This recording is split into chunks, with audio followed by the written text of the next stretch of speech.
Bonjour à tous, je viens d'acquérir très récemment cette arme qui est un Enfield anglais, un numéro 2 Mark 1, donc chambré en 38 Smith Wesson.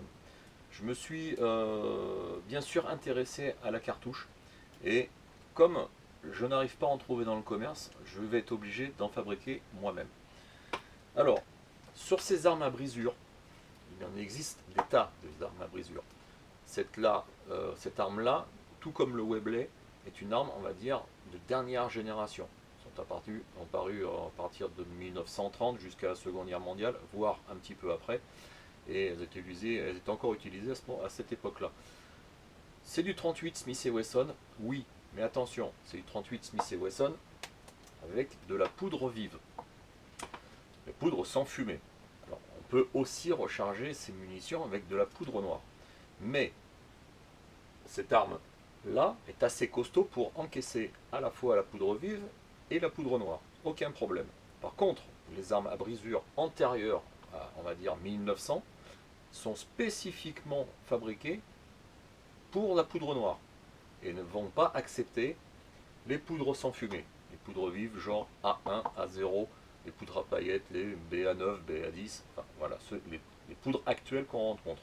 Donc, moi je vais vous montrer comment on recharge du 38 Smith Wesson, mais ça sera avec de la poudre vive, et en aucun cas il ne faudra les utiliser dans les armes antérieures à 1900. Voilà, c'est un conseil que je vous donne. Suivez-le. Alors, petit conseil supplémentaire. 38 Smith Wesson, 38 spécial, on se dit que c'est le même calibre. Non, ce n'est pas le même calibre, même si on peut diminuer le 38 spécial à la même longueur, au même code que le 38 Smith Wesson. Mais attention, ces deux munitions paraissent identiques, mais elles ne sont pas identiques. Ça c'est du 38 spécial recoupé, ça c'est du 38 Smith Wesson, au même code. Le problème c'est que le diamètre de l'étui n'est pas le même. Et lorsqu'on le rentre dans l'arme, eh ben, il y a quand même du flottement dans la chambre.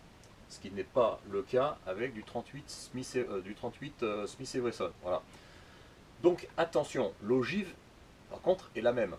Mais si vous utilisez du 38 spécial dedans, à l'explosion, la douille va s'expanser, va prendre entièrement l'espace qui est vide de la chambre. Et au fur et à mesure, il y a de grandes chances que soit elle éclate au premier coup, soit elle se fende au deuxième coup. Donc au final, votre munition, votre douille, elle va être foutue à la longue. Ce qui risque moins d'arriver quand même avec une douille vraiment faite pour ce calibre. Deuxième point très important, l'ogive. L'ogive est, pour le 38 Smith Wesson, est vraiment spécial. Le 38 spécial, c'est du 357, voire 358 quand on recoule ces ogives. Mais le 38 Smith Wesson, ce n'est pas du 358, c'est du 360.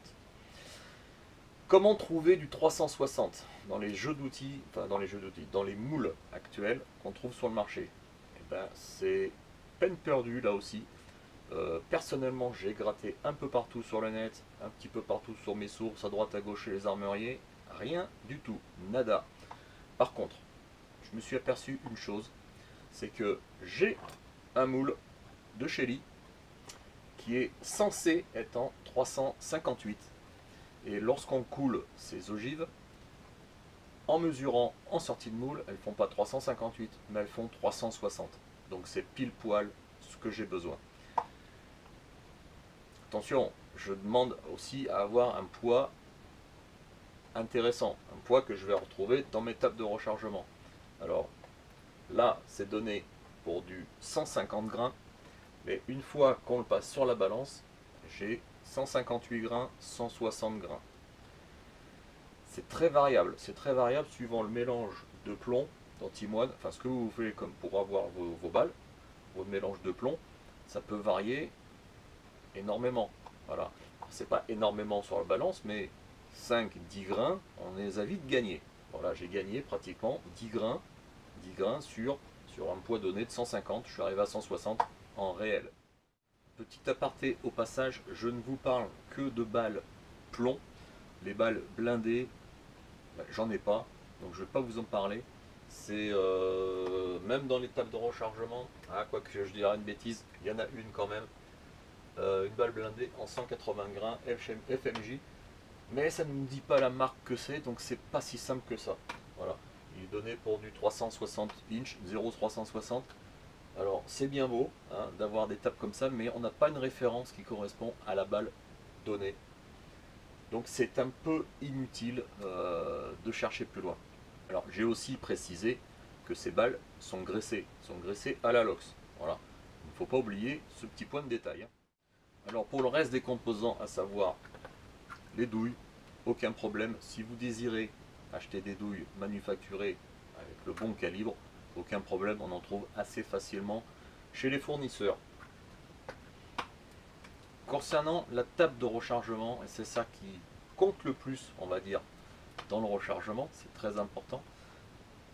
Pas facile de trouver des tables de rechargement pour le 38 Smith & Wesson.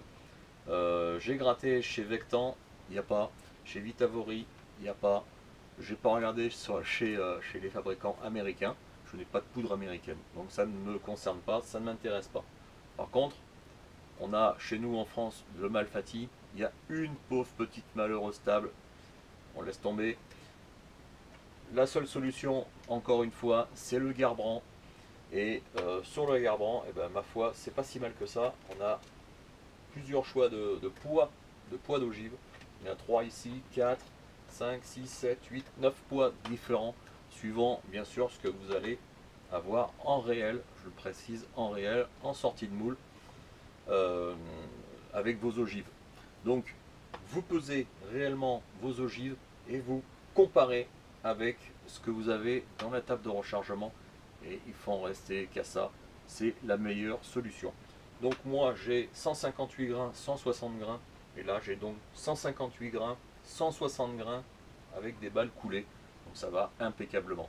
À partir de là, eh bien, vous choisissez une poudre qui vous intéresse, à savoir que généralement dans le tableau, la poudre la plus haute, c'est une des poudres les plus vives, et plus on descend dans le tableau en bas, en regardant dans le tableau, plus on est sur des poudres lentes.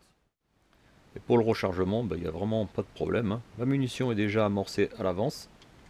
Bien sûr, n'oublie pas de relever le désamorceur, sinon c'est foutu.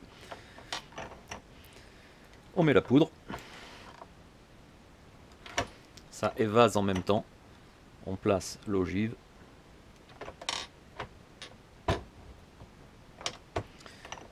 Et votre munition est prête. Voilà, pour conclure un petit peu cette vidéo sur le 38 Smith & Wesson, il n'y a rien de compliqué dans cette munition. C'est quasi identique au 9 mm, point de vue taille. Sinon, au niveau réglage des outils, voilà, je vous en fais grâce, hein, parce que c'est pareil partout. Vous trouvez des tutos sur internet, même sur ma page Magnum 44, vous aurez forcément un moment ou un autre un tuto sur les réglages. J'en ai déjà fait, regardez un petit peu en amont sur ma page et vous allez en trouver. Pour revenir à ce calibre, c'est un calibre super facile. Alors, je ne vous ai pas parlé du rechargement poudre noire, parce que c'est voilà, une munition que j'aimerais bien faire à la poudre noire, mais pour l'instant, je n'ai aucun renseignement précis sur la poudre noire. Voilà. Dans le bouquin, le Garbrandt, on nous dit on arrase la douille avec la poudre noire et on vient tasser serré avec l'ogive. Voilà, ça fait un peu peur déjà quand on dit on arrase. Voilà, moi j'en ai parlé à un armurier, il m'a dit la même chose, araser, on plaque là l'ogive. Voilà, mais bon, honnêtement, psychologiquement, ça fait un peu peur. Bon, il paraît que ça marche, il n'y a aucun problème. Il faut que je m'y lance, on verra bien. Mais pour l'instant, je vais me contenter de ces munitions, de les faire, de les tirer, et on verra si ça marche. Normalement, il n'y a pas de souci. Ciao.